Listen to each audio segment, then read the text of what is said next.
Paz, senhores irmãos. Abra sua Bíblia, por favor.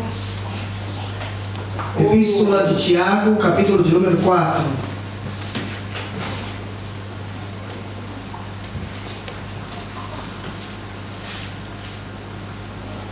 Epístola de Tiago, capítulo de número 4. E o versículo de número 1 até o versículo de número 12, nós vamos ler nesta noite. Amém?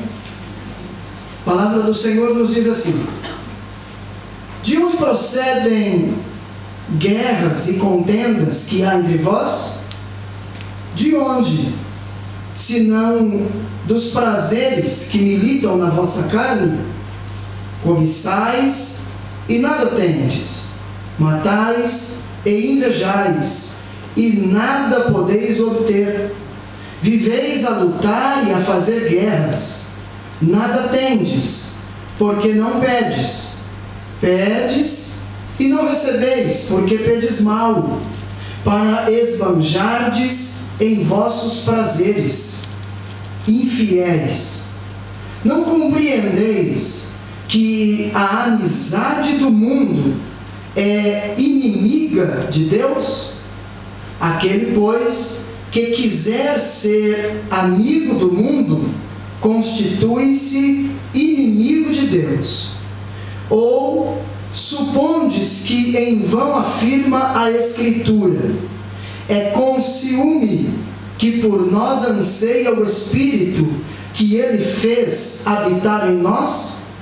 Antes, Ele dá maior graça, pelo que diz: Deus resiste aos soberbos, mas dá graça aos humildes. Sujeitai-vos, portanto, a Deus, mas resisti ao diabo, e ele fugirá de vós. Chegai-vos a Deus, e ele se chegará a vós outros. Purificai as mãos, pecadores, e vós que sois de ânimo dobre, limpai o coração. Afligi-vos, lamentai e chorai. Converta-se o vosso riso em pranto, e a vossa alegria em tristeza. Humilhai-vos na presença do Senhor, e Ele vos exaltará. Irmãos, não faleis mal uns dos outros. Aquele que fala mal do irmão, ou julga a seu irmão, fala mal da lei e julga a lei. Ora, se julgas a lei, não és observador da lei, mas juiz. Um só é legislador e juiz, aquele que pode salvar e fazer perecer. Tu, porém, quem és que julgas o próximo? Podeis assentar.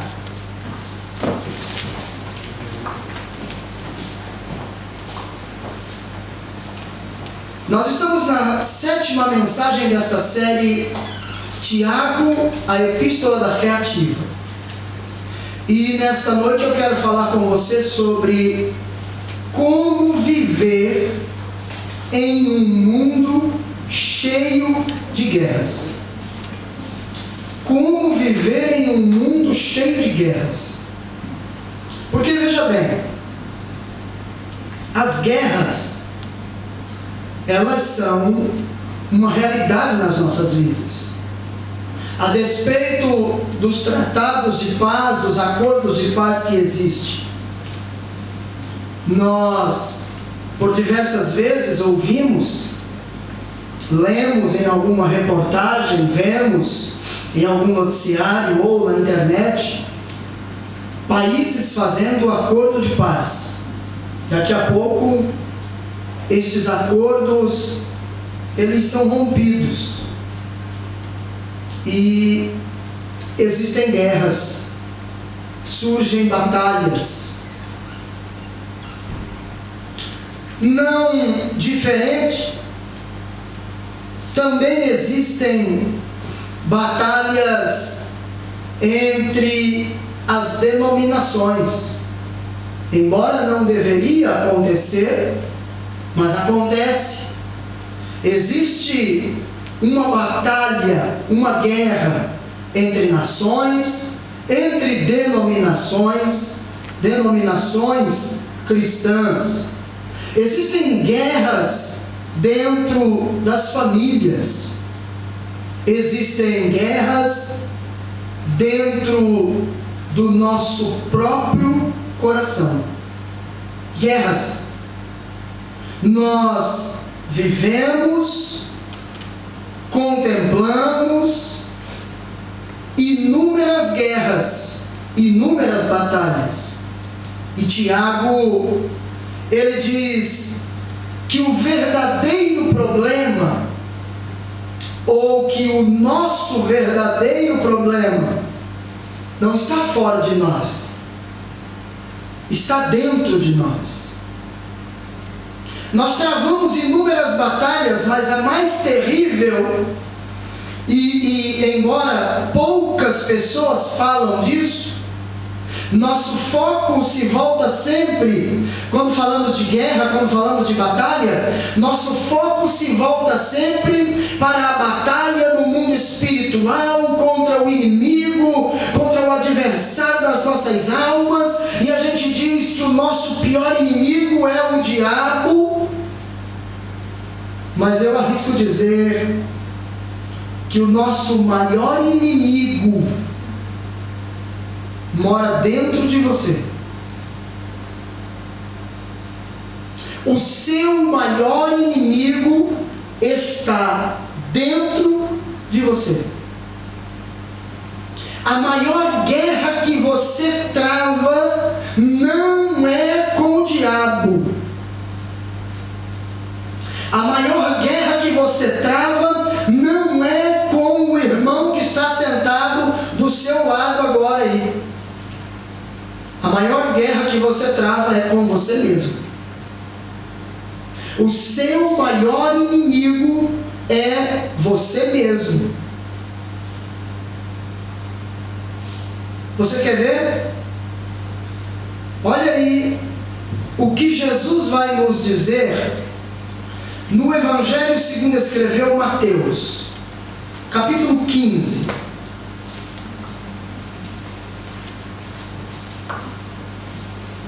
Evangelho segundo escreveu Mateus, capítulo 15,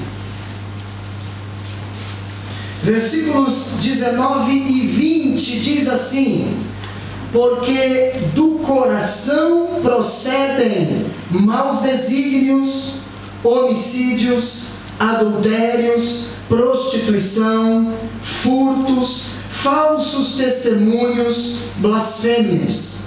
São estas as coisas que contaminam o homem, mas o comer sem lavar as mãos não o contamina. Neste texto aqui, Jesus é questionado porque os seus discípulos comiam sem lavar as mãos. Os fariseus criticaram Jesus e os seus discípulos porque eles comiam sem lavar as mãos. E aí Jesus diz: o que contamina o homem não é o que entra, mas é o que sai da sua boca. E então Jesus começa a trazer uma série de ensinos dentro deste capítulo 15, e ele chega aqui e ele vai dizer que é o coração que contamina o homem. Porque ele vai dizer: no coração estão alojados os piores sentimentos do ser humano. No coração. O que você executa de ruim e que depois você diz assim: eu não deveria ter feito aquilo, ele é maquinado no seu coração, ele é projetado, ele é tramado no seu coração. Irmãos, nós vemos muitas guerras no mundo atual. Mas eu digo a vocês que todas essas guerras são apenas uma projeção da guerra instalada dentro de nós. É apenas uma projeção da guerra instalada em nosso próprio peito, em nosso próprio coração, em nosso próprio interior. Nós carregamos esta guerra dentro de nós. Pastor, o que é isso? E por quê? No decorrer da mensagem você vai entender a razão. Nós desejamos o nosso próprio prazer à custa dos outros. Existem pessoas que não se preocupam com o próximo, desde que ela própria se beneficie. Existem pessoas que não estão nem um pouco preocupadas com o próximo, desde que ele viva bem. É uma guerra, é uma batalha. E em vez de lutar, em vez de brigar, Tiago nos ensina que devemos orar,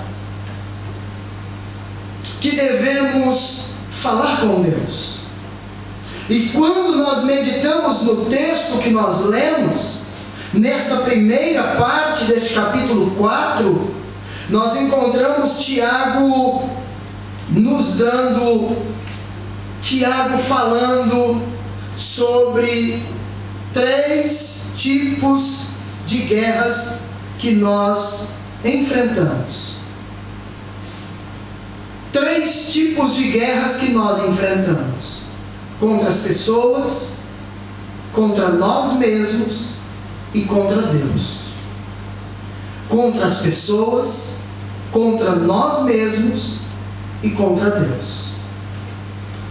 Preste atenção, olhe bem para mim, mantenha a sua Bíblia aberta e acompanhe os versículos que nós vamos ler, porque eu vou falar da primeira guerra, a guerra contra as pessoas. Olha só, versículo 1: de onde procedem as guerras e contendas que há entre vós? De onde? Senão dos prazeres que militam na vossa carne? Tiago está dizendo que havia guerras ali. Olha o versículo 11: irmãos, não faleis mal uns dos outros. Aquele que fala mal do irmão ou julga a seu irmão fala mal da lei e julga a lei. Ora, se julgas a lei, não és observador da lei, mas juiz. 12: um só é legislador e juiz, aquele que pode salvar e fazer perecer. Tu, porém, quem és que julgas o próximo? Perceba que Tiago está mostrando para nós que há um conflito entre pessoas. Ele já havia falado disso nos capítulos anteriores. E este não é um problema só daqui. Só Tiago trata. Paulo trata este problema em 1 Coríntios, que os irmãos, eles estavam tão inflamados uns contra os outros, que estavam levando os irmãos à justiça comum, crente processando crente. E aí Paulo diz: escuta, não tem ninguém capacitado o suficiente para julgar a causa entre vocês? Vocês precisam procurar a justiça, vocês têm que levar o irmão ao tribunal. Ele diz: isso gera escândalo. E por que gera escândalo? Por que gera escândalo? Porque o Salmo 133, verso 1, ele vai dizer: oh, quão bom e quão suave é que os irmãos vivam em união. Certamente os irmãos deveriam viver unidos, em harmonia, mas muitas vezes eles vivem em guerra. E essas guerras procedem da onde? Qual a origem? Do nosso orgulho, do nosso eu, da nossa carne, da nossa imaturidade cristã, da nossa falta de comprometimento com Deus, da nossa falta de oração, da nossa falta de meditação nas Escrituras. É guerra entre irmãos, guerra entre marido e mulher, guerra entre parentes, quando na verdade deveriam viver unidos, quando na verdade deveria ser diferente. Guerras, conflitos. Tiago nos faz observar isso nestes versículos, 3 versículos que nós mencionamos, 1, 11 e 12. Agora, era só Tiago? Não. 1 Coríntios capítulo 6, eu já falei com vocês, mas veja aí também Gálatas capítulo 5, Epístola de Paulo aos Gálatas, capítulo 5, do versículo 1 ao versículo 5, olha o que diz a Bíblia: para a liberdade foi que Cristo nos libertou, permanecei, pois, firmes, e não vos submetais de novo a jugo de escravidão. Eu, Paulo, vos digo que se vos deixardes circuncidar, Cristo de nada vos aproveitará. De novo testifico a todo homem que se deixa circuncidar, que está obrigado a guardar toda a lei. De Cristo vos desligastes, vós que procurais justificar-vos na lei, da graça decaístes. Porque nós, pelo Espírito, aguardamos a esperança da justiça que provém da fé. Paulo está mostrando que havia uma guerra doutrinária na igreja da Galácia, uma falta de respeito. Os crentes judaizantes queriam colocar goela abaixo a sua crença no judaísmo aos crentes gentios que haviam se convertido ao cristianismo.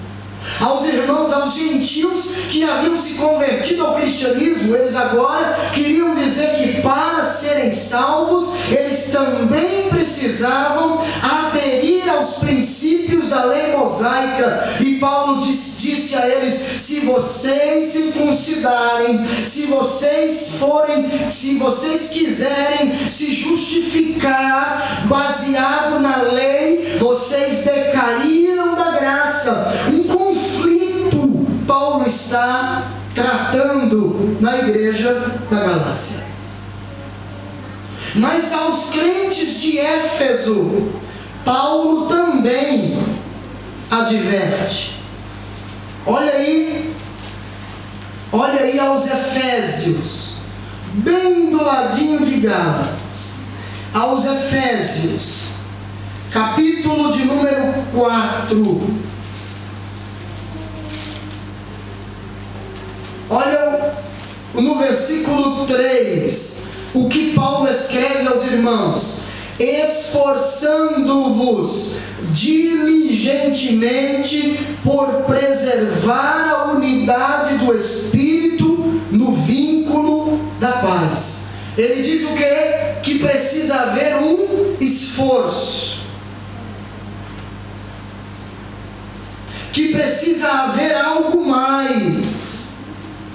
Ele está dizendo que nem sempre você vai encontrar, você vai conviver com pessoas que falam a mesma língua que você, ou que tem, ou que gosta das mesmas coisas que você.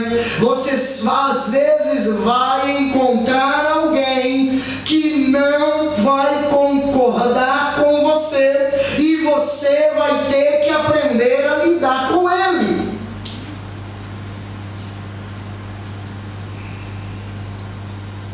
Está difícil? Vai ficar mais ainda, mas no final termina melhor. Olha o que Paulo escreve também aos Filipenses. Aos Filipenses, logo depois de Efésios aí, você vira a página, você vai encontrar Filipenses, capítulo 4, do versículo 1 ao 3, olha o que Paulo diz: portanto, meus irmãos amados e muito saudosos, minha alegria e coroa, sim, amados, permanecei deste modo, firmes no Senhor. Veja bem, ele diz: permaneçam firmes, assim, firmes no Senhor. Rogo a Evódia e rogo a Sintique, pensem concordemente no Senhor. A ti, fiel companheiro de jugo, peço que as auxilies, pois juntas se esforçaram comigo no Evangelho, também com Clemente e com os demais cooperadores meus, cujos nomes se encontram no livro da vida. Duas irmãs, mulheres de Deus, que trabalhavam na obra com Paulo, que ajudaram Clemente, que cooperaram com os outros auxiliares, agora estavam em guerra, agora estavam em conflito. E Paulo diz: rogo. Paulo está dizendo: eu apelo. Ele, em outras palavras, ele está dizendo: pelo amor de Deus, falem uma mesma língua, concordem no falar, concordem no pensar. Vocês podem até enxergar alguma coisa de maneira diferente umas das outras, ou uma da outra, mas não pode haver guerra, conflito entre vocês. Precisa haver unidade, precisa haver paz, porque, irmãos, todas as vezes que há conflito entre irmãos, é sinal de carnalidade, é sinal de falta de espiritualidade, é sinal de imaturidade. E o pior é quando essa discórdia, ela persiste, ela permanece, ela perdura, não há um acordo, não há um ajuste. Isso compromete até mesmo a salvação. Eu posso ouvir um aleluia? Aleluia, glória a Deus. Paulo, ou melhor, Tiago aborda três coisas aqui. Primeiro, fato, há guerras entre os irmãos. Ele diz isso no versículo 1. Essa guerra representa o quê? Um contínuo estado de hostilidade entre eles. Não podiam ficar juntos, que dava choque. Saía faísca. Sabe aquela pessoa que só o que ela diz está certo? Sabe aquela pessoa que só o que ela diz é que tem que prevalecer? E dentro da igreja existem pessoas assim. Tem pessoas que a gente bate o olho e diz assim: fulano e ciclano, se ficar junto dá choque. E por que dá choque? Porque são dois carnais. Fulano e ciclano, se ficar junto não vai dar coisa boa. Por quê? Porque são dois carnais. Pode falar em línguas, pode levantar a mão, pode chorar na hora do culto, pode fazer o que quiser. É carnal. Precisa aprender ainda. Precisa aprender a lidar um com o outro. Precisa conviver. Sabe aquela esposa que dentro de casa é só o que ela fala e o marido tem que fazer? Porque se o marido não fizer, ela age, ela monta uma situação para fazer com que o que ela quer aconteça. Carnalidade. É mulher que não sabe o seu lugar no seio da família. É mulher que não aprendeu o seu papel na família. E isso, Provérbios chama esta mulher de tola. A sábia edifica a sua casa, mas a tola com as suas mãos destrói. É esse tipo de mulher que Salomão se refere. Mulher que diz: homem não manda em mim, tem que fazer o que eu quero. Tola. Perdoe minha expressão, mas é essa a verdade. E isso é bíblico. Ela pensa que está fazendo uma boa coisa para o lar, mas ela está fazendo uma péssima. Ela está contribuindo da pior maneira possível, ou está contribuindo da melhor maneira possível para a destruição da sua própria casa. E depois, os problemas surgem. Aí ela transfere a culpa para o marido. Ela transfere a culpa para os filhos. Ela transfere a culpa para a igreja. Ela transfere a culpa para Deus. Ela transfere a culpa para todo mundo, mas ela não olha no espelho e diz: a culpa é tua.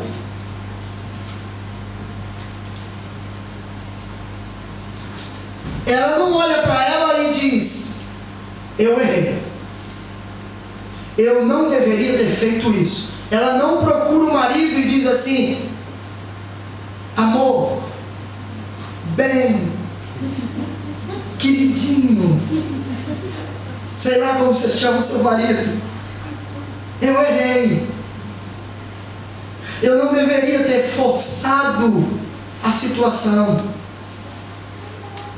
eu deveria aprender a ouvir a voz de Deus. Ei, você sabia que Deus fala no silêncio? Quando não ouve a voz de Deus na bonança, vai ouvir a voz de Deus na tormenta. Max Lucado escreveu um livro maravilhoso, Ouvindo Deus na Tormenta. Se você tiver a oportunidade de ler, leia. Maravilhoso.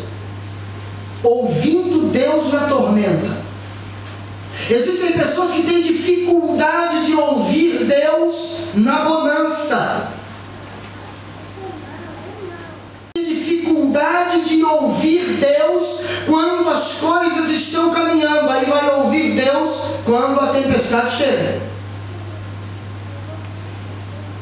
Mas a segunda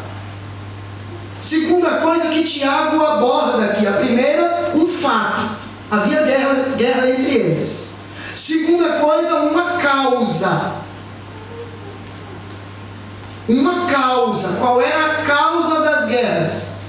Os prazeres que militam na nossa carne.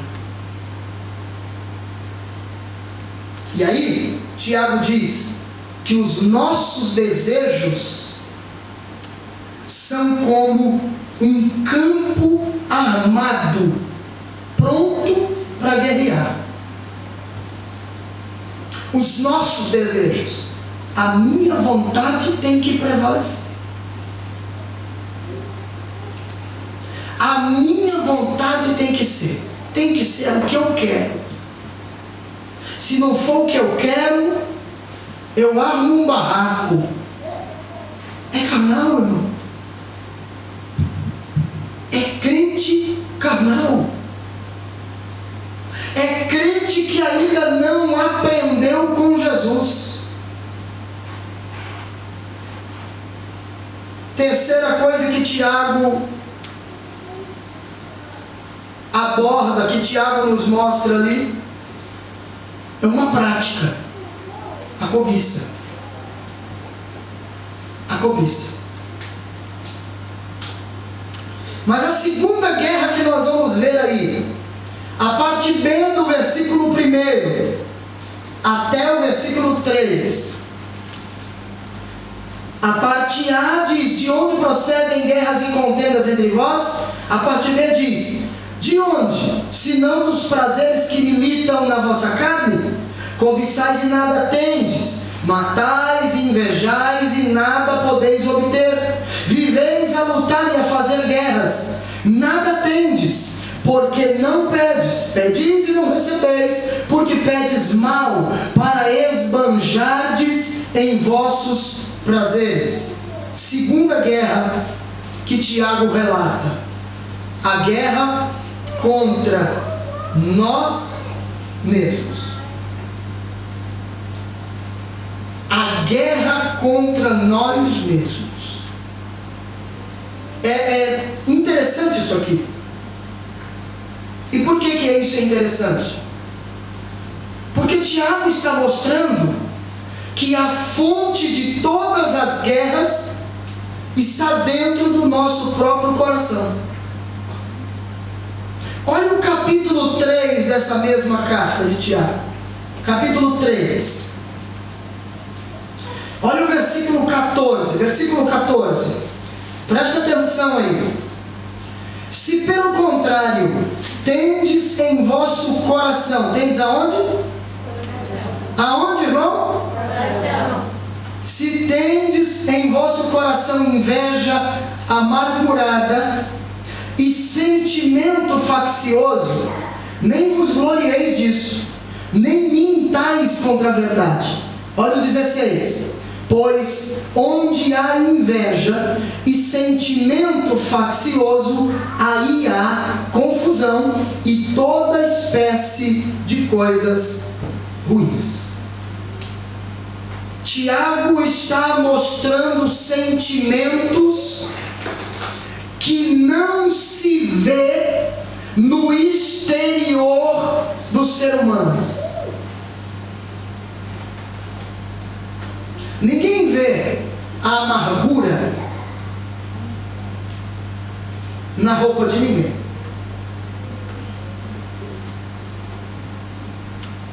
Ninguém vê a amargura no cabelo de ninguém. Ninguém vê a inveja no nosso exterior. E por quê? Porque ela está instalada dentro. É um sentimento, e todo sentimento tem como depósito o coração. Todo sentimento tem como fonte, como origem, o coração. Ele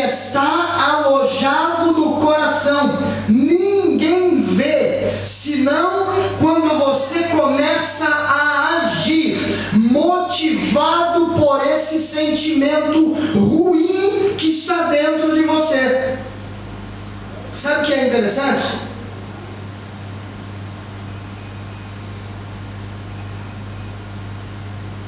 É interessantíssimo. A essência do pecado é o nosso egoísmo.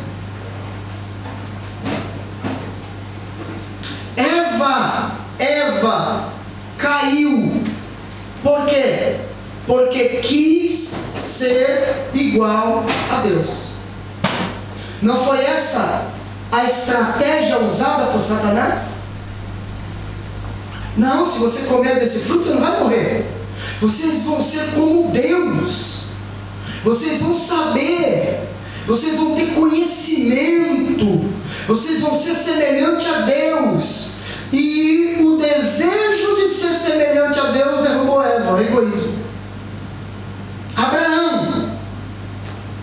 Abraão mentiu.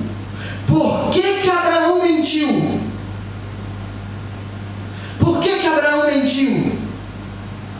Para proteger Sara? Não. Ele mentiu porque se eu disser que você é minha mulher, você é bonita, você é linda, você é maravilhosa. Se eu disser que você é minha mulher, eles vão me matar. Abraão mentiu para se proteger.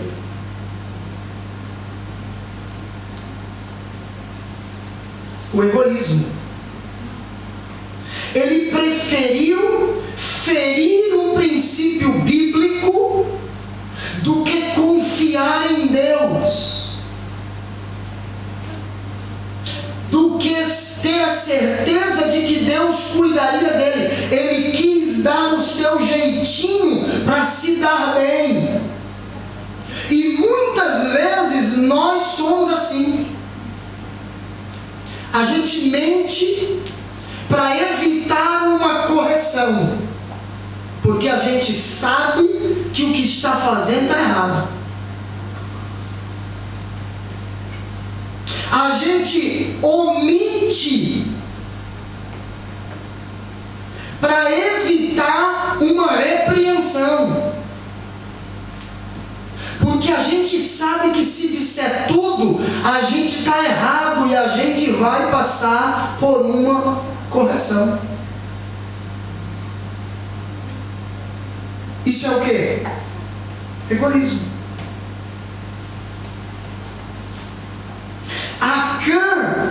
Acã causa a derrota de Israel por causa do quê?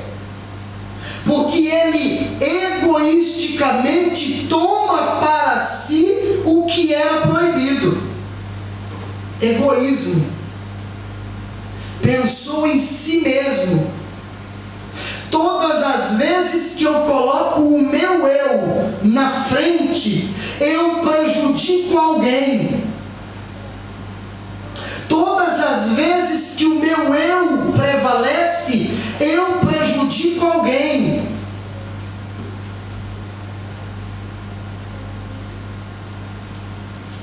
Não é o meu eu. Se Acã tivesse pensado, se Acã tivesse ouvido a ordem de Deus por intermédio de Josué, ele não teria morrido, sua família não teria morrido, muitos outros soldados israelitas não teriam morrido, e Israel teria vencido a guerra na primeira batalha. Agora perceba, a mentira, o engano, o egoísmo de Acã prejudicou ele, trouxe a morte para ele, trouxe a morte para a sua família, trouxe prejuízo para o povo de Israel, prejudicou outras famílias que perderam seus entes queridos e gerou a morte de pessoas inocentes. Tudo por causa do quê? Do egoísmo. Tudo por causa do quê? Por causa do maldito desejo, da maldita cobiça, da miséria de pensar primeiro em si. Todas as vezes que você colocar o eu na sua frente, pessoas serão prejudicadas. Muitas pessoas sofrerão. É a guerra. É uma guerra interior. Porque a gente pensa, por que eu vou beneficiar o fulano, o ciclano? Eu tenho que pensar em mim, ninguém pensa em mim. Esse é o pensamento. Mas esse é o pensamento que há no mundo lá fora. Esse não pode ser o pensamento da igreja. Esse não pode ser o pensamento de quem nasceu de novo. Porque todas as vezes que você pensa dessa forma, você pensa como um ímpio, como um gentil. Jesus diz isso de uma forma diferente. Jesus diz isso de uma forma diferente. Jesus diz: buscai em primeiro lugar o quê? O quê? O reino de Deus. Se você buscar em primeiro lugar para você o material, você vai se prejudicar e prejudicar quem está em volta. Então ele diz: primeiro o reino de Deus. Ah, mas eu tenho que comer, eu tenho que beber, eu tenho que vestir. Ele diz: todas estas coisas os gentios se preocupam. E todas estas coisas é preocupação dos gentios. Por que é que Jesus diz que essas coisas são prioridades para os gentios, causam preocupação aos gentios? Porque eles não têm Deus. Porque eles não servem a Deus. Mas ele diz: vocês buscam em primeiro lugar o reino de Deus, a sua justiça. As demais coisas vos serão acrescentadas. Então a prioridade é o reino de Deus. E aquilo que nós colocamos como prioridade, Jesus diz: isso aí vai ser acrescentado. Quando você aprender que não é primeiro você. Guerra contra nós mesmos. Nós somos semelhantes a Tiago e João. Não esse Tiago, não esse, mas os filhos de Zebedeu, que eles queriam o quê? Eles queriam um lugar especial no trono. Eles queriam um lugar especial no reino de Deus. A mãe procurou Jesus e disse: Senhor, eu tenho um pedido para fazer. Quando o Senhor estabeleceu o seu reino, por favor, consente que os meus filhos se assentem um à sua direita e outro à sua esquerda. Poder, posição. E a gente é assim também. Muitos de nós somos assim também. Não, muitas vezes não no mesmo sentido de querer uma posição ministerial, mas nós queremos uma posição diante da sociedade. As pessoas nos verem como alguém que pode, quando a gente não pode. As pessoas nos verem como alguém que tem, quando a gente não tem. Ostenta que tem condições disso e daquilo, mas para a obra de Deus diz: eu não posso. eu não tenho condições, eu não tenho dinheiro, eu não posso fazer, eu não posso ofertar, eu não posso dizimar, eu não posso contribuir com isso, eu não posso contribuir com aquilo, mas em outras coisas, vamos lá, conta aí, estou dentro, ostenta, pensa primeiro em si, e gera problema. Desejos egoístas são coisas perigosas. Por que são coisas perigosas? Olha o versículo 2 do capítulo 4. Cobiçais e nada tendes, matais, invejais e nada podeis obter, viveis a lutar e a fazer guerras, nada tendes, porque não pedes.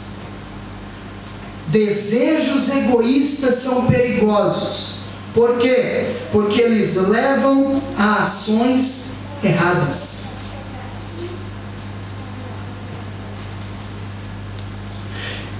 Eles levam a ações erradas, e não somente a isso, mas eles também levam a orações erradas. Versículo 3, olha aí. Pedis e não recebeis. Por quê? Porque pedes mal. Orações erradas. Está pedindo para quê? Para esbanjardes em vossos prazeres. O eu na frente. Tem gente que ora assim: Senhor, eu quero ter dinheiro para contribuir na obra, não, mas para eu passear, viajar, para lá, para cá, fazer isso, fazer aquilo, eu quero ter dinheiro. Está pedindo errado. Não vai ter. Não vai receber. Perceba, Tiago agora se move, ele sai do relacionamento errado com outros irmãos para um relacionamento errado com Deus. Ele está dizendo: vocês estão pedindo e vocês não estão recebendo. E por quê? Porque a sua oração está errada. E quando as nossas orações são erradas, toda a nossa vida está errada. Nossas orações não serão respondidas, não são respondidas quando há guerras entre os irmãos e quando há paixões dentro do coração, desejos ilícitos.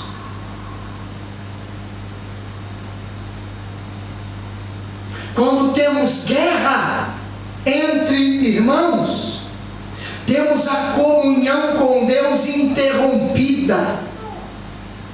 Você vai orar e Deus não vai te responder. Por quê? Porque você não tem comunhão com o teu irmão.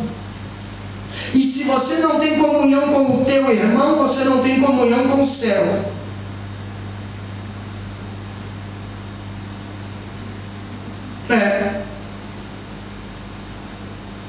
Se você não tem comunhão com o teu irmão que está do teu lado, se você não tem comunhão na horizontal, você não terá comunhão na vertical. Pastor, qual a solução para isso? A solução seria a oração. Mas na prática, a oração não funciona. E por que ela não funciona? Porque ela está motivada pela mesma razão que provoca as contendas. Você vai orar a Deus: Senhor, trata com fulano, porque ele está errado, ela está errada. Senhor, me abençoa para mostrar para fulano que ele está errado.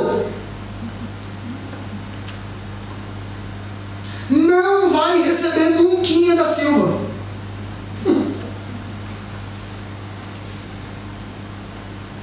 E por causa do quê? Porque a mesma razão que motivou a guerra, a batalha, a discórdia entre os irmãos, que é o egoísmo, está motivando a tua oração.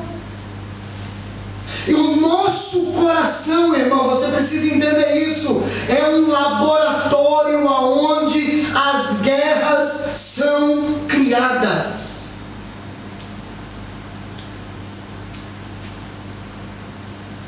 É a estufa onde elas germinam. É o campo onde elas dão o seu fruto maldito. Guerras com pessoas, guerra contra nós mesmos.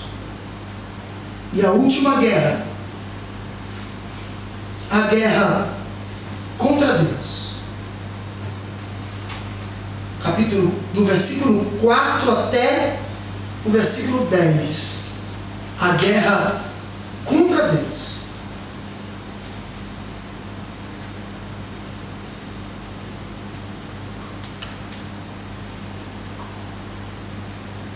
Entenda bem, olha para mim.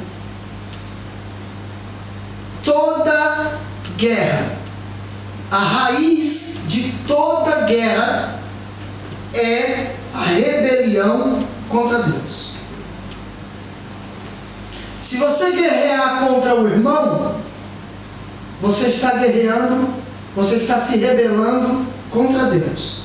Porque a palavra diz que você tem que ter união com Ele.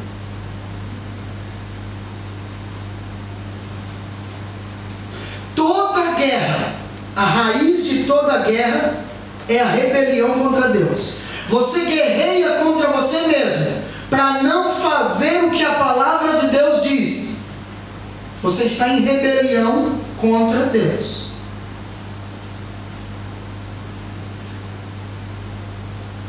Mas aí você pode perguntar: mas pastor, como um crente pode estar em guerra contra Deus? Não é? Como um crente pode estar em guerra contra Deus? Quando ele cultiva amizade com inimigos de Deus. E Tiago cita para nós três inimigos com quem nós não podemos de forma alguma ter amizade se você deseja viver em paz com Deus. Se você deseja viver em paz com Deus, você não pode ter de jeito nenhum amizade com esses três inimigos. Tem alguém aí que quer viver em paz com Deus? Tem pouquinha gente. Tem alguém aí que quer viver em paz com Deus? Amém. Tiago vai falar para nós de três inimigos. O primeiro inimigo que Tiago vai falar é o mundo. Olha o versículo 4. Infiéis. Na sua tradução pode estar escrito adúlteros. Não compreendeis que a amizade do mundo é inimiga de Deus? Aquele, pois, que quiser ser amigo do mundo, constitui-se inimigo de Deus. Isso aqui é incrível. E por que isso aqui é incrível? Você pergunta para mim: pastor, como um crente pode se tornar amigo do mundo? Ele vai se tornar amigo do mundo gradativamente. Primeiro ele vai se tornar amigo do mundo dando um passo de cada vez. Ele diz, e haviam crentes assim lá. Tiago diz, infiéis. Vocês não sabem que a amizade com o mundo é inimizade contra Deus? É se tornar inimigo de Deus. E quando Tiago fala de mundo, Tiago não está falando de pessoas. Tiago está se referindo a mundo. Mundo aqui no grego é cosmos. Está diretamente ligado ao sistema do mundo. Você precisa entender que o sistema que governa este mundo é anti-Deus. Você pode observar nessa pandemia, no auge, no pico da pandemia, o que era que eles mandavam fechar? Igreja. Patinco não fecha. Sunaco não fecha. Casa de prostituição não fecha. Bar, balada, disco não fecha. Igreja tem que fechar. Isso aí é o quê? Isso é o sistema anti-Deus. E aí eu vi multidão de crentes dizendo: tem que fechar. A igreja tem que fechar. Não, a igreja não tem que fechar. Como crentes, como homens e mulheres de Deus, servos de Deus, nós não podemos aderir ao sistema do mundo. Porque se tivesse que fechar a igreja, teria que fechar as casas de prostituição, teria que fechar os bares, teria que fechar as fábricas, teria que fechar tudo. E todo mundo ficar dentro de casa. Por que só a igreja? E o crente aplaudindo. Tem que fechar a igreja. Quem quiser fechar, fecha. Eu sou 100% contra.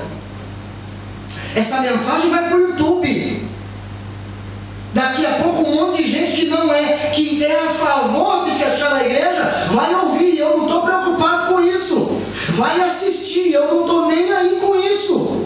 Não, porque nós temos que obedecer ao governo, temos que obedecer aos governantes quando aquilo que eles determinam não fere princípio bíblico, porque quando fere princípio bíblico eu não devo obedecer. Pedro disse: importa mais obedecer a Deus do que aos homens. Quando eles disseram para Pedro: vocês precisam parar de ensinar nesse nome, precisa parar de ensinar no nome de Jesus. Pedro disse: nós não para não. Quer matar, mata, mas parar nós não para. Por quê?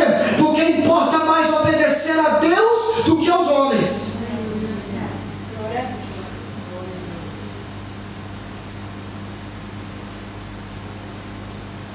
Entendeu ou não? Amém. Então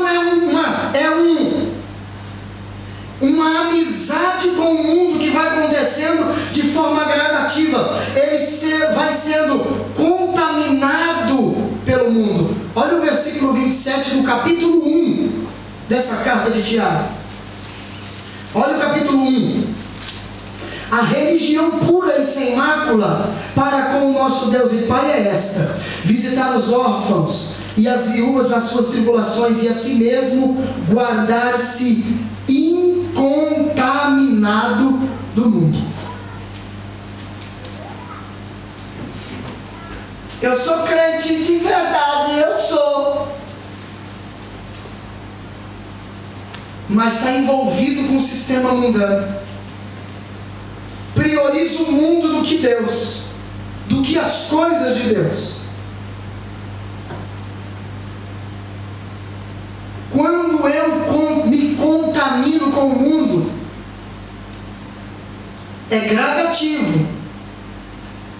Eu sou envolvido pelo sistema, eu sou contaminado pelo sistema do mundo, eu passo a amar o mundo. Aí olha o que João escreve. João, na sua primeira carta, capítulo 2, e 17. Olha o que João fala. Olha o que João escreve na sua primeira carta, capítulo 2, do versículo 15 ao 17: não ameis o mundo, nem as coisas que há no mundo. Se alguém amar o mundo, o amor do Pai não está nele. Porque tudo que há no mundo, a concupiscência da carne, a concupiscência dos olhos e a soberba da vida, não procede do Pai, mas procede do mundo. Ora, o mundo passa, bem como a sua concupiscência. Aquele, porém, que faz a vontade de Deus, permanece eternamente. Ele é envolvido pelo sistema, ele se contamina com o mundo, ele passa agora a amar o mundo e ele toma a forma do mundo, o formato do mundo. Está dentro da igreja, mas o formato dele é do mundo. O jeito de se vestir é do mundo, o jeito de falar é do mundo, o seu comportamento é do mundo, o seu modo de pensar é tudo do mundo. Não tem nada de cristão. A única coisa que tem de crente é a carteirinha de membro da igreja, mais nada.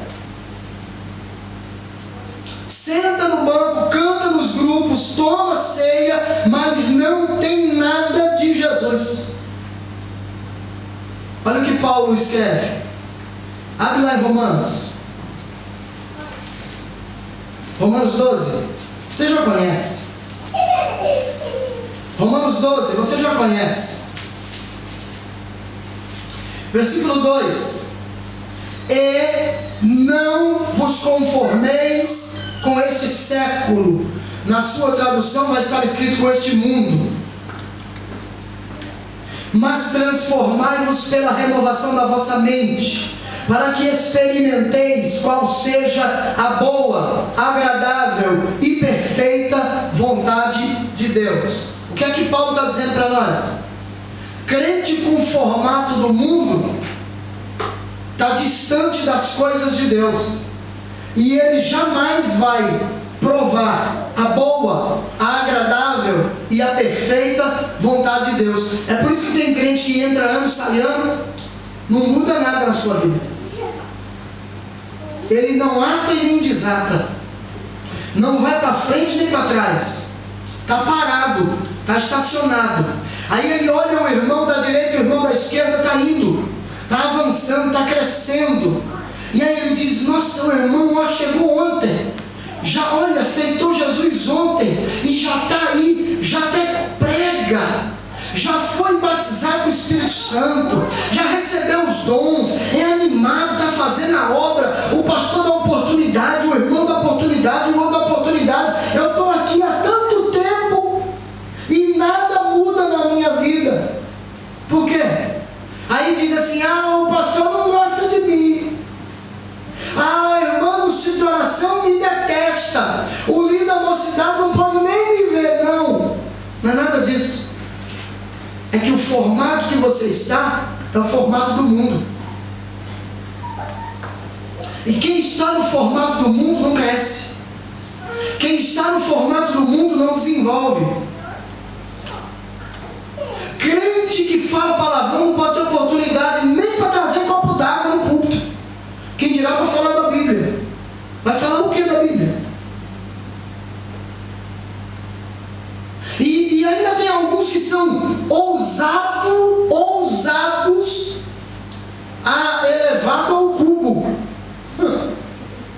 Deus me revelou. Revelou o que, irmão? Diz aí para mim. Deus revelou o que? Deus revela o que? Para crente que está no formato do mundo? Nada.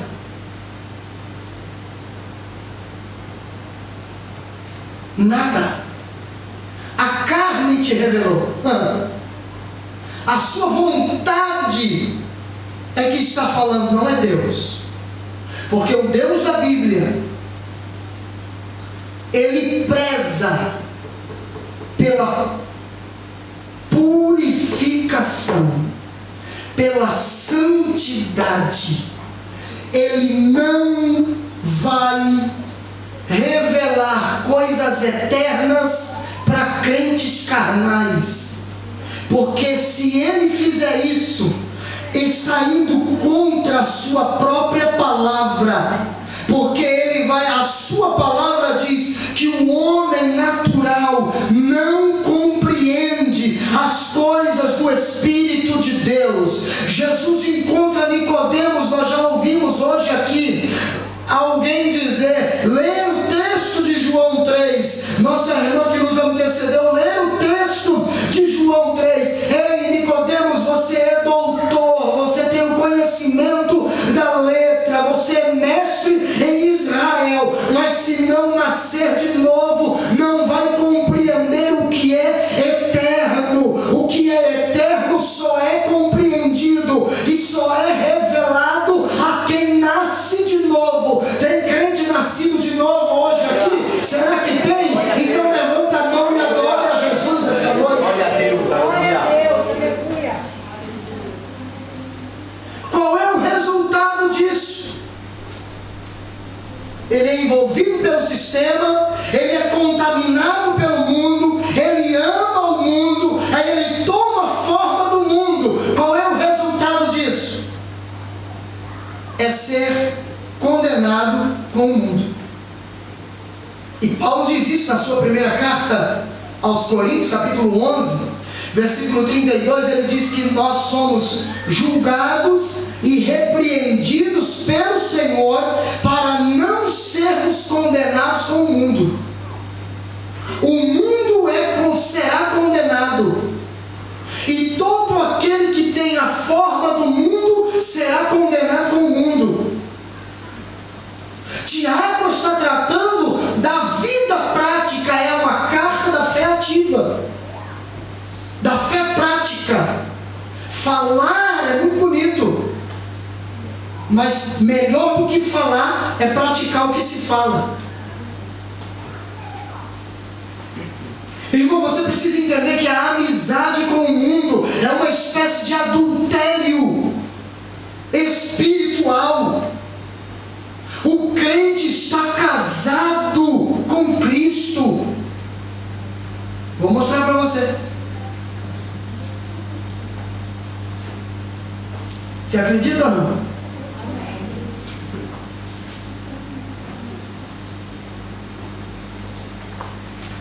Capítulo 7, versículo 2 de Romanos. Ora, a mulher casada está ligada pela lei ao marido enquanto ele vive, mas se o mesmo morrer, desobrigada ficará da lei conjugal. Paulo trata aqui, ele usa a simbologia do casamento para falar o quê? Para falar da mulher, para falar da igreja, para falar do crente que está divorciado da lei, separado da lei. A lei morreu, mas aquele que estabeleceu a graça vive para sempre. Ele não está morto. Você não entendeu? Se tivesse entendido, tinha dado um glória a Jesus bem gostoso. Aquele que estabeleceu a graça, que instituiu a graça, ele não morreu, ele está vivo. Então, como ele está vivo, você está ligado a ele. Nós estamos ligados a ele. Nós pertencemos a ele. E como pertencemos a ele, não podemos pertencer a mais nada, a mais ninguém. Não podemos pertencer ao mundo, porque estamos ligados com Cristo. E como estamos ligados com Cristo, precisamos ser fiéis a Cristo. Anota aí, porque não vai dar tempo de eu falar, eu quero terminar. Eu preciso terminar. Isaías 54, versículo 5. Jeremias capítulo 3, versículo 1 ao 5. Ezequiel capítulo 23. Oséias capítulo 1 e capítulo 2, e 1 Coríntios capítulo 11, versículo 2. Depois você assiste o vídeo de novo ou escuta no Spotify e você anota bonitinho. Mas Tiago fala do segundo inimigo, e o segundo inimigo qual é? A carne. Olha o versículo 1, que a gente já leu, mas vamos ler o versículo 5. 1 você já leu, vamos ler o versículo 5. Ou, capítulo 4 de Tiago, versículo 5. Ou supondes que em vão afirma a Escritura, é com ciúme que por nós anseia o Espírito que Ele fez habitar em nós? Entenda uma coisa, a carne aqui é a nossa velha natureza, não é o corpo, não é o corpo. A carne aqui é a velha natureza, o corpo não é pecaminoso. Se eu acreditar que o corpo é mal, que a carne é mal, que a carne é ruim, então eu vou ter que seguir o ensino gnóstico, que negava a divindade de Jesus porque ele veio em carne. Isso é ensino gnóstico. O cristianismo não prega que o corpo é mau, que a matéria é mau, que a matéria é ruim. Nós precisamos entender o quê? Que o Espírito Santo, ele pode usar o nosso corpo para glorificar a Deus, ou a carne pode usar o nosso corpo para servir o pecado. Ou você é usado pelo Espírito de Deus para glorificar a Deus, ou você é usado pela carne para o pecado, para servir ao pecado. Entenda bem, quando nós nos convertemos, nós recebemos uma nova natureza, mas não perdemos a velha. Ela continua lá. Ela precisa ser crucificada. Existe um conflito entre essas duas naturezas. A natureza, a velha natureza e a nova natureza. A natureza carnal, a natureza mundana e a natureza divina. O novo homem, o que nasceu para Deus, o que nasceu de Deus, o que nasceu da palavra. Há um conflito, e essa natureza carnal precisa ser crucificada. Quando? Todo o dia, durante todos os dias da sua vida. Quer um versículo? Quer? Quer ou não? Amém. Gálatas 5, versículo 7.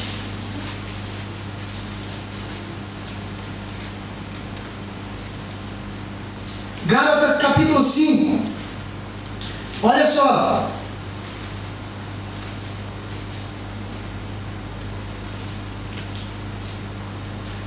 Vós corrieis bem. Quem vos impediu de continuar a desobedecer a verdade? Vamos seguir. Esta persuasão não vem daquele que vos chama. Um pouco de fermento leveda toda a massa. Confio de vós no Senhor, que não alimentareis nenhum outro sentimento, mas aquele que vos perturba, seja ele quem for, sofrerá condenação. Eu, porém, irmãos, se ainda prego a circuncisão, por que continuo sendo perseguido?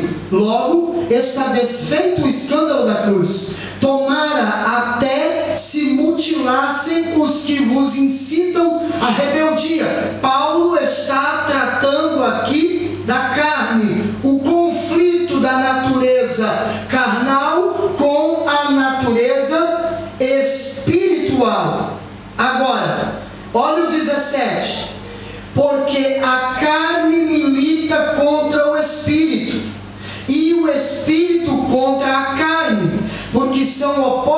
entre si, para que não façais o que porventura seja do vosso querer. O conflito, carne, espírito. Pastor, quando eu sei? Quando tudo aquilo que você quer fazer é contrário à Bíblia, é carne. Quando aquilo que te domina, o sentimento que te controla, é contrário às Escrituras, é carne. Mas Tiago também fala de um terceiro inimigo. Qual é? O diabo. E o pecado predileto do diabo, volta lá para Tiago 4, versículos 6 e 7. O pecado predileto do diabo é a vaidade, o orgulho. Ele tenta as pessoas nessa área. Versículos 6 e 7. Antes, ele dá maior graça. Pelo que diz, Deus resiste aos soberbos, mas dá graça aos humildes. Sujeitai-vos, portanto, a Deus, mas resisti ao diabo, e ele o quê? Fugirá de vós. Fugirá de vós. Deus não manda você ter medo do diabo. Você não tem que ter medo do diabo. Você tem que resistir ao diabo. Ele tentou Eva. Ele tenta os novos crentes. Está lá, 1 Timóteo capítulo 3, versículo 6. O diabo, ele quer que você dependa de você mesmo, mas Deus quer que você dependa dele. Deus quer que nós dependamos dele. Mas aí você pergunta: pastor, como eu posso vencer esses 3 terríveis inimigos? E eu já estou partindo para a conclusão. Como, pastor, eu posso vencer esses 3 terríveis inimigos? E aí Tiago vai mencionar para você e para mim, vai nos ensinar. Ele vai mencionar aí 4 atitudes que podem nos dar vitória nessa batalha. A primeira, no versículo 7, nos submeter a Deus. Sujeitai-vos, pois, a Deus. E essa palavra, ela é o quê? Ela é um termo militar. É um termo militar que significa o quê? Fique no seu próprio posto. Ponha-se no seu lugar. Ou seja, não saia da sua posição de cristão. Se sujeite a Deus. Busque a Deus. Ore a Deus.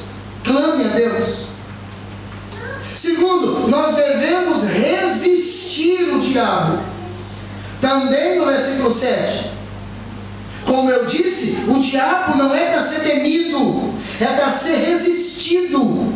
Mas só quem se submete a Deus é que consegue resistir ao diabo. Agora, sabe o que eu acho interessante? É que quem não se submete a Deus, se submete ao diabo. Pastor, como isso? Bom, simples. Efésios capítulo 4, versículo 27, Paulo escreve e diz assim: não deis lugar ao diabo. Não deis lugar ao diabo. Presta atenção. O diabo vai invadir e entrar? Não. Paulo está dizendo que quem dá acesso a ele sou eu, é você. Quando você não se submete à vontade de Deus, expressa em sua palavra, você se coloca à mercê do diabo, porque você se torna um desobediente. E Jesus disse que o diabo é desobediente desde o princípio, é rebelde desde o princípio, é mentiroso desde o princípio. Quando a Bíblia diz para você não faça, e aí você diz assim, eu faço porque ninguém manda em mim, é rebeldia, a mesma de Lúcifer. Duro, né? Mas você se torna igual a ele. Sabia disso não? Precisa ler a Bíblia. Paulo diz: não deis lugar ao diabo. É você que dá legalidade para ele agir. Quando você não obedece à palavra, quando você não se submete à palavra, aí a gente diz: o diabo acabou com a minha vida. Você abriu a porta e convidou ele para entrar. Ô irmão, eu vejo uns crentes que ele não dá uma brecha para o diabo. Ele abre a porta e diz: pode entrar por favor, fique à vontade, quer um café, uma água, um chá. Ele está vendo o que está errado na frente dele, mas ele continua fazendo. É dar legalidade ao diabo. É se submeter, é deixar de se submeter a Deus e se submeter ao diabo. Terceiro, devemos nos manter perto de Deus. Aí, versículo 8. Versículo 8, o que diz aí? Chegai-vos a Deus, e Ele se chegará a vós. Ei, entenda, presta atenção, olha para mim. O relacionamento com Deus é uma via de mão dupla. Você vai e Ele vem. Aí as pessoas dizem assim: mas Deus está tão distante de mim. Não está não, foi você que se distanciou dele. Quando eu me distancio, Deus fica longe. Mas Ele está no mesmo lugar. Eu vou, Ele vem. Eu me distancio, Ele se distancia. Eu vou, Ele vem. É um relacionamento de mão dupla. Chegai-vos e Ele se chegará. E aí você precisa entender uma coisa: que quanto mais perto de Jesus você e eu estivermos, quanto mais perto de Deus nós ficarmos, mais parecidos com Jesus nós nos tornamos. Não podemos ter comunhão com Deus e com o pecado ao mesmo tempo. Tem crente que diz: eu sou de Jesus, mas está tendo comunhão com o pecado. Está mentindo.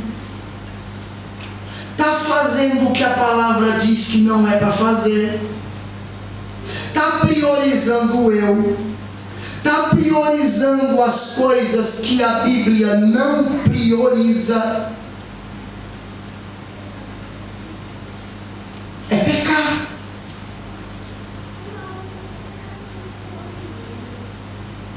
Como que eu posso manter comunhão com Deus? Aí diz: eu não tenho força para orar. É claro que não. Tu não se alimenta do espiritual, só se alimenta do carnal. Vai ter força para orar quando? Tem uns crentes que é engraçado demais, mas deixa para lá. Quarto e último ponto. Quarta e última atitude que Tiago nos dá, nos ensina para vencermos esses três terríveis inimigos. Vencermos esta guerra contra as pessoas, contra eu mesmo, contra Deus. Porque a sua origem está na rebelião contra Deus. Então, devemos nos submeter a Deus, devemos resistir ao diabo, devemos nos manter perto de Deus, comunhão com Deus. Quarto e último, devemos nos humilhar diante de Deus. Versículos 9 e 10.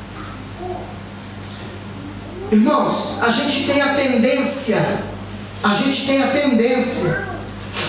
de tratar o nosso pecado, o nosso erro, de forma muito leve e condescendente. É uma coisinha pequena. Mas se uma outra pessoa cometeu o mesmo erro que você crucifica a pessoa. Como que pode isso?